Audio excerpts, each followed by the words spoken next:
Okay, so we're up to chapter 25 and they've all now got their dragons. The fruit has dropped from the tree, they're ripe, they're ready, they've all gone pop! And out have come these dragons. And it sounds like they've all got some really pretty ones, all different colours. Our next chapter is called The Grand High Dragon Master. If you think that 4 dragons and 4 people in a 2-man tent would be a bit of a squash, you'd be right. It was a nightmare, in fact. The dragons had been quite dozy at first, so carrying them back up the moonlit garden was a piece of cake. But it wasn't long before they started to wriggle, and they wanted to stretch all these lovely wings of theirs. Luckily, I knew how to calm them down. Or I thought I did. I told the others to come prepared with a shoebox and some broccoli, and because of my status as chief dragon expert, they'd all actually followed my orders. I felt as if I could get used to this.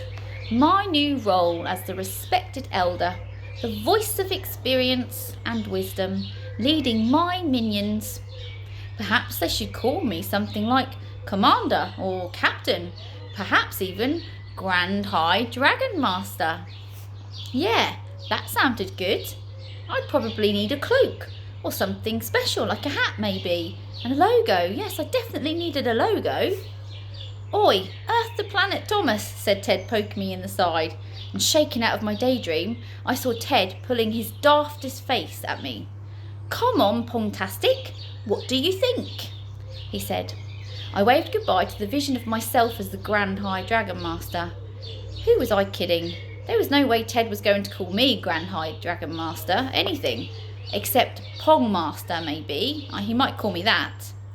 He was holding out his shoebox to me, and I have to admit, the little imp called Envy started muttering away in my head when I saw it. He'd painted it in this really cool design, with bright shots of orange flames all up one side, and it was lined with black silky cloth. Turning round, I saw Cat and Kai cradling theirs. It looked as if everyone had gone to town on decorating their boxes. Cat had a soft velvet scarf for her dragon to curl up in, and the box itself was painted and covered in shiny sticky black gems. A line of rubies and diamonds spelled out the words, Top Secret. If that wasn't guaranteed to make someone go in there for a nose around, I don't know what would. Kai, who tended to have a lot of less patience for arty crafty stuff, had just painted his dark green, but even he had decked it out with some kind of fleecy material. They all looked way more inviting than Flicker's poor shoebox. Right, cool, I said, feeling pretty pleased that I'd managed to ignore my little envious imp, who had been already ready to stomp off in a huff at having been outdone with the boxes. I was glad because everyone seemed really chuffed that I thought they were up to scratch. And then they started quizzing me on what we should do.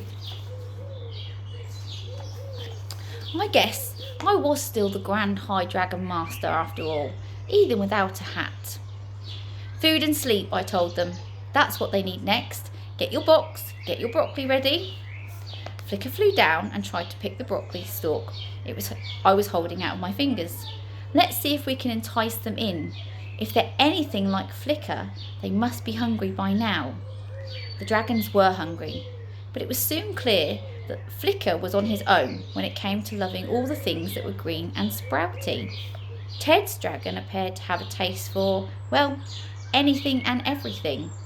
He'd already found and demolished a chocolate fudge bar that must have fallen out of Ted's pocket, plus most of its shiny wrapper, an apple, and some crisps, which Ted assured us he had been saving to share with all of us later. The dragon was now surrounded by what appeared to be the remains of several small insects and a hairy half-chewed marshmallow, and was biting off and swallowing the buttons on Cat's cardigan. With every bite he took, his belly pulsed with a fiery orange glow that rippled down through his tail, as though flames were sizzling through him. Cheeky thing, Ted said. He's just munched all of our provisions. "You're just mad because he got to them before you could," I said with a laugh. Kat leaned across, trying to reach her dragon, who had settled by the edge of her sleeping bag. "Hey, look at this," she said. We peered down to where she was now pointing on the ground sheet of the tent. All around the little purple dragon were patches of ice. The delicate crystals formed into amazing patterns, almost like the creature had been painting a picture in frost. The dragon stretched up, drew back her wings, and let out another freezing breath, swinging her head from side to side to build up icy markings.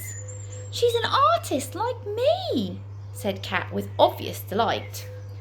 Kai snorted, but before they could launch into a full-on argument, I noticed something. "Look what your one's gone and done, Ted." We all looked to the furthest corner where there was a mound of what looked like cotton wool, but which we soon realised was the downy inside of Ted's sleeping bag. It had been ripped open.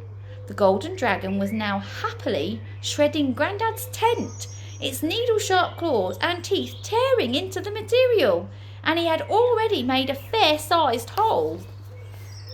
"How are we going to explain that one?" said Ted. "Never mind about that," said Kai. "Where's my dragon?" And that takes us to the end of that chapter. So it sounds quite cool. Their dragons all sound like they're very different, and they might even be linked to the children themselves. Kat's definitely is. She's already been described as art and crafty, and the dragon is making beautiful ice pictures. And it's not even a fire-breathing dragon, so it's really quite unique and quite different. So this takes us to chapter 26, and it's called Poor Guppy.